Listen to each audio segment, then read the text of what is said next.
Hoy le traemos el caso de Melissa, una joven llena de sueños y esperanzas, cuya vida fue arrebatada de manera trágica. Este video no solo es un homenaje a su memoria, sino también un llamado a la justicia y a la reflexión. Acompáñenos mientras exploramos los detalles de este caso que ha conmovido a toda Guatemala. Si te gustó esta historia, no olvides suscribirte y darle like. El caso de Melissa Alejandra Palacio Chacón.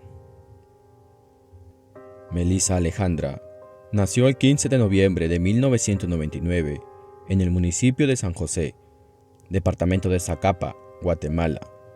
Fue la mayor de dos hijas de Anabella Chacón. Melissa y su hermana Daniela crecieron arropadas por el cariño y la dedicación de su familia materna. El trabajo de su madre, Anabella, como agente de la Policía Nacional Civil, le demandaba gran parte de su tiempo y le impedía estar todo lo que quisiera con sus hijas. Por esta razón, las niñas pasaban la mayor parte de sus días bajo el cuidado de su abuela. Melissa fue descrita por sus familiares y amigos como una joven encantadora, responsable y llena de sueños, cuya sonrisa tenía el poder de iluminar a quienes la rodeaban. Amaba profundamente a los animales y disfrutaba consintiendo a sus queridas mascotas. Desde niña demostraba tener claridad en los objetivos que deseaba alcanzar en la vida, lo que la convirtió en un ejemplo de determinación y visión para su futuro. Después de finalizar sus estudios secundarios, Melissa tomó la decisión de inscribirse en un instituto universitario para estudiar la carrera técnica de contador público y auditor. Aunque este era su primer paso, su verdadero anhelo era continuar hasta obtener su licenciatura. Su principal motivación era alcanzar la independencia y brindar apoyo económico a su familia. Durante su tiempo en el campus, Melissa formó un estrecho círculo de amigas con quienes compartía no solo horas de estudio, sino también momentos de esparcimiento y alegría. Sin embargo, el destino le tenía preparado una amarga traición que cambiaría su vida para siempre. El mediodía del domingo 4 de julio del 2021, Melissa, de tan solo 21 años, salió de la casa de su abuela con la intención de asistir al cumpleaños de su amiga, Marixa.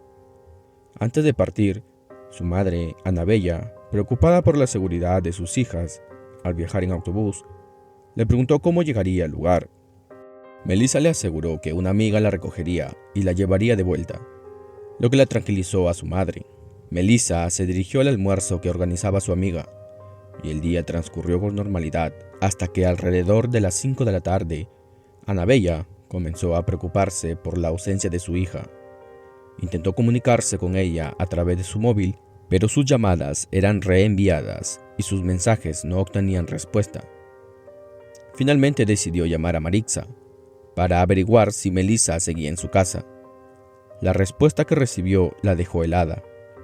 Melissa nunca llegó a la fiesta. Marixa explicó que incluso un familiar suyo se había ofrecido a recogerla en un punto para llevarla al evento, pero ella nunca apareció en el lugar.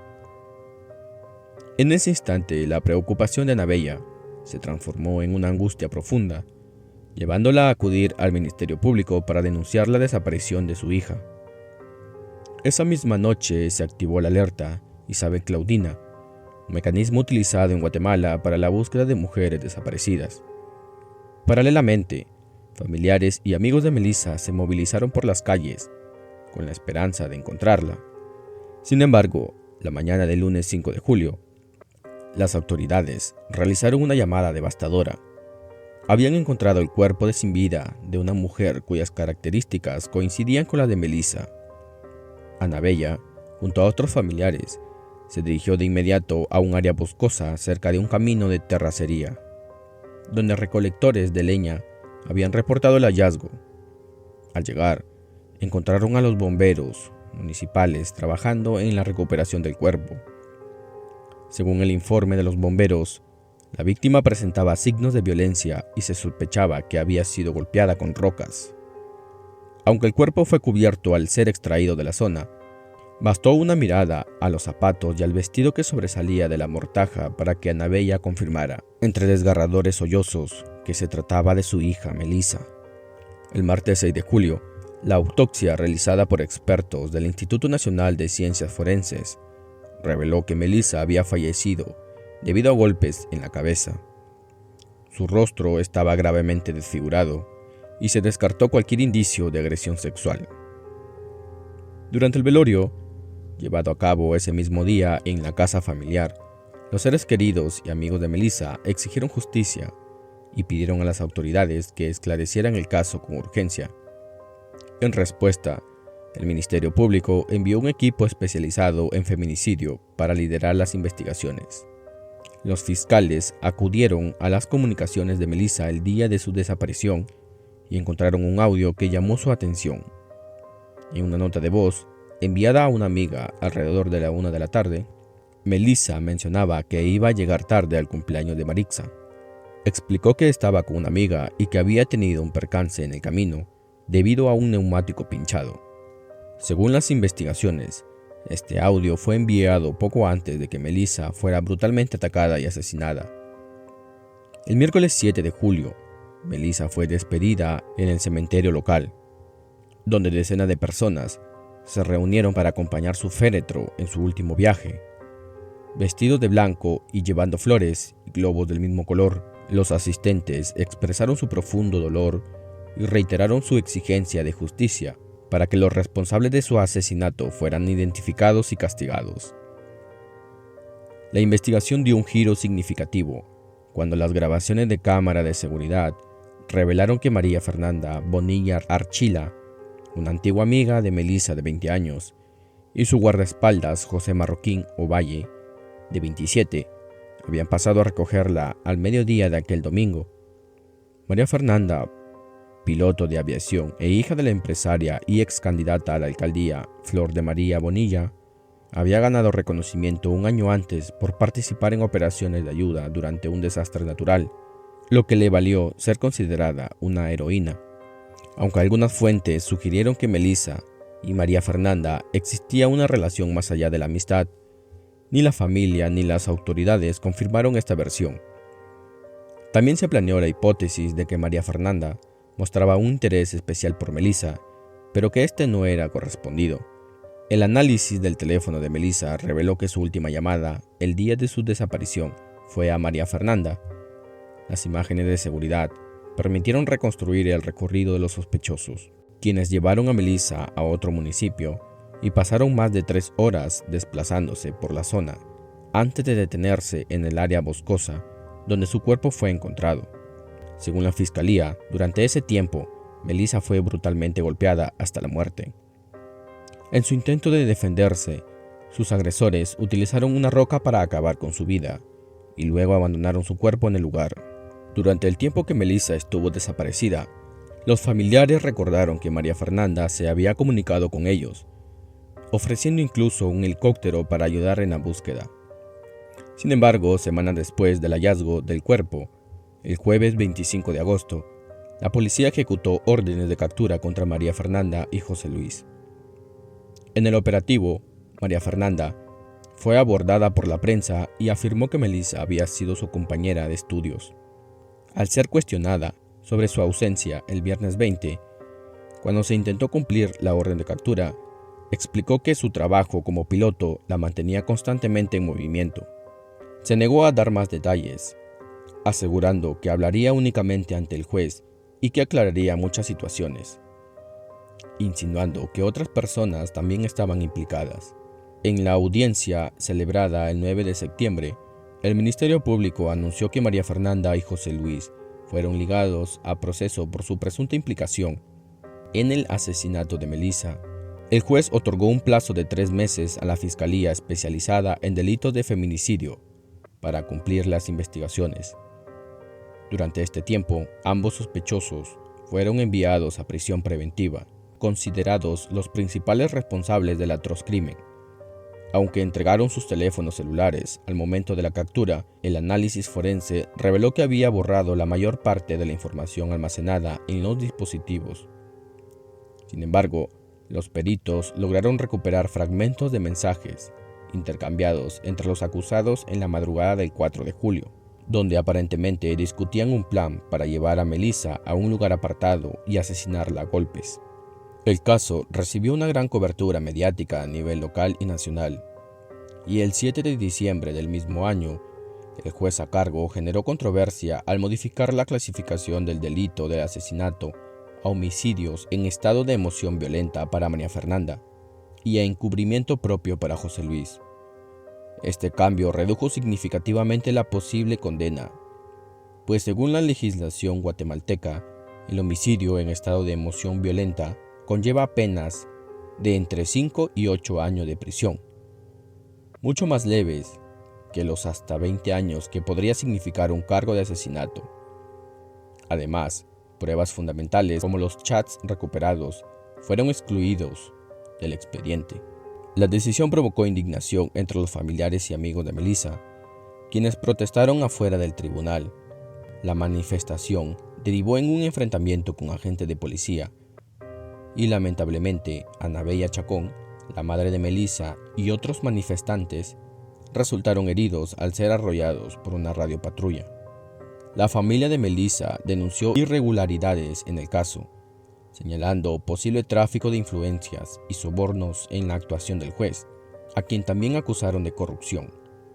A través de la página Justicia por Melissa, expresaron su desconfianza y exigieron que el caso fuera trasladado a un juzgado diferente. El 13 de enero del 2022, tras la presión de la opinión pública, el juez renunció al caso, argumentando que su honorabilidad había sido dañada por las acusaciones difundidas. En su lugar, se designó a una nueva juez para continuar con el proceso. La polémica no se detuvo ahí. El 25 de enero, María Fernanda realizó una transmisión en vivo desde la cárcel de Zacapa a través de una red social popular. Durante el video se refirió con tono burlón a los familiares de Melissa y comentó que todo estaba arreglado y que no era culpable de nada, insinuando que la familia debería aceptar la situación. Este acto indignó aún más a los allegados de la víctima, quienes denunciaron que María Fernanda gozaba de privilegios dentro del centro penitenciario, como el acceso a teléfonos móviles, vehículos y asistencia personal. La situación, cargada de irregularidades y tensión, avivó aún más el llamado a la justicia. Mientras el caso seguía llenando de frustración e indignación a la ciudadanía y a los seres queridos de Melissa, hacia finales del mes de enero, la juez que había asumido el caso decidió apartarse del proceso, argumentando que tanto la familia de Melissa como la defensa de los acusados cuestionaban su imparcialidad. Esto llevó a la cancelación de la audiencia programada para esa fecha. Poco después, el 2 de febrero, la Corte Suprema de Justicia de Guatemala tomó cartas en el asunto al aceptar una solicitud de antejuicio contra el primer juez, quien perdió su inmunidad debido a la controversial clasificación de los delitos imputados a los acusados. En los meses siguientes, el 2 de abril, el nuevo juez rechazó la petición presentada por Anabella, madre de Melissa, para que los cargos fueran recalificados como asesinato. Esto llevó a que la familia publicara un comunicado el 8 de abril denunciando que el juez había violado su juramento constitucional al no considerar su solicitud. El caso permaneció estancado durante meses. En agosto, el Ministerio Público intentó procesar a María Fernanda por el uso no autorizado de un dispositivo electrónico dentro del penal. Sin embargo, la audiencia fue suspendida porque la acusada argumentó problemas de salud y no se presentó. Mientras tanto, la familia de Melissa seguía enfrentándose a un sistema judicial que no ofrecía respuestas ni avances. El 5 de julio del 2023 se cumplieron 2 años del crimen sin que los responsables fueran llevados ante la justicia. En contraste, la defensa de María Fernanda logró victorias en cada uno de los recursos presentados ante la Corte de Constitucionalidad.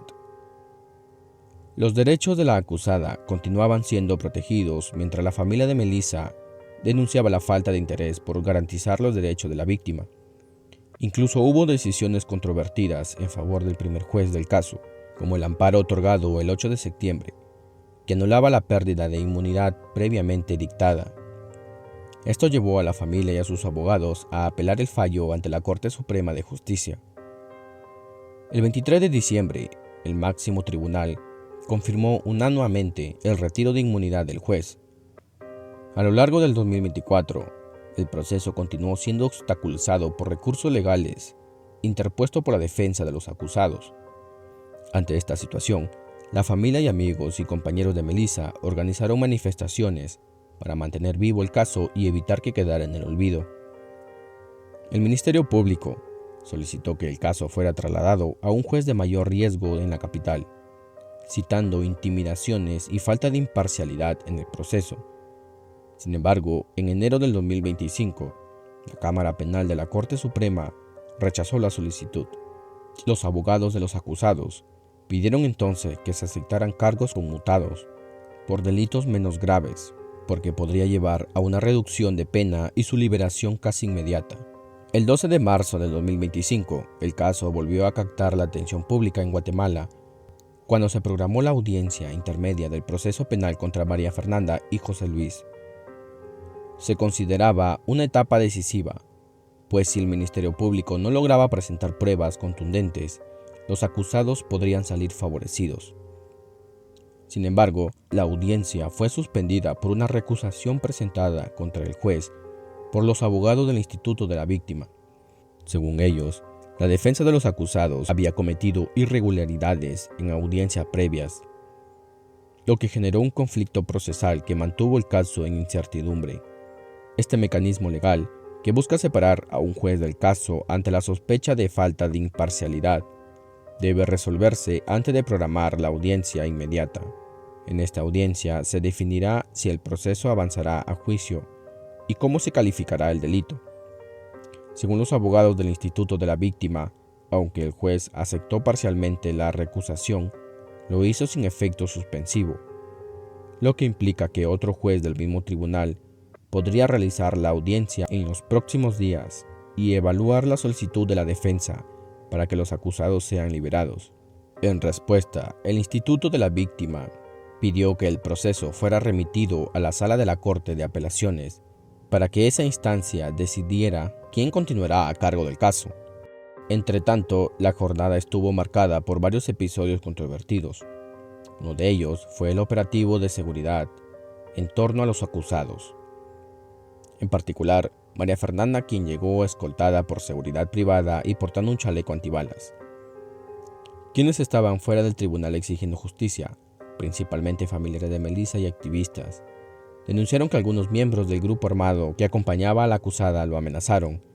Además, las declaraciones de María Fernanda tras la suspensión de la audiencia generaron un intenso debate.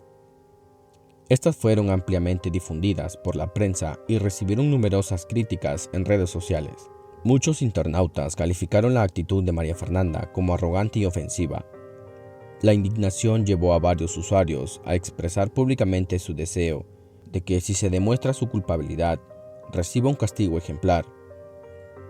En la grabación se escucha lo que parece ser una discusión entre María Fernanda y Melissa, quien clama con gritos desgarradores que la dejen tranquila, mientras que la presunta responsable de su muerte la acusaba de haber hablado de ella y, bajo amenaza, le exigía la contraseña de su teléfono. Luego no se escucha más la voz de la estudiante y suenan lo que parecen ser golpes.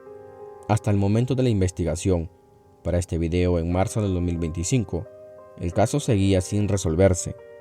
Pese a los cambios de jueces, las pruebas excluidas y la denuncia de privilegios de los que supuestamente gozan los acusados, la familia de Melissa anunció que continuarán luchando hasta que se conozcan las verdaderas razones por las que la joven fue asesinada y que los presuntos responsables de su muerte se enfrenten a la justicia. Gracias por acompañarnos en este recorrido por la historia de Melissa. Su familia y amigos siguen luchando por justicia y nosotros podemos ayudar a que su voz no se apague. Si este contenido te pareció importante, no olvides darle like, suscribirte al canal y activar la campanita para que más personas conozcan esta historia. Juntos podemos hacer la diferencia. Hasta el próximo video.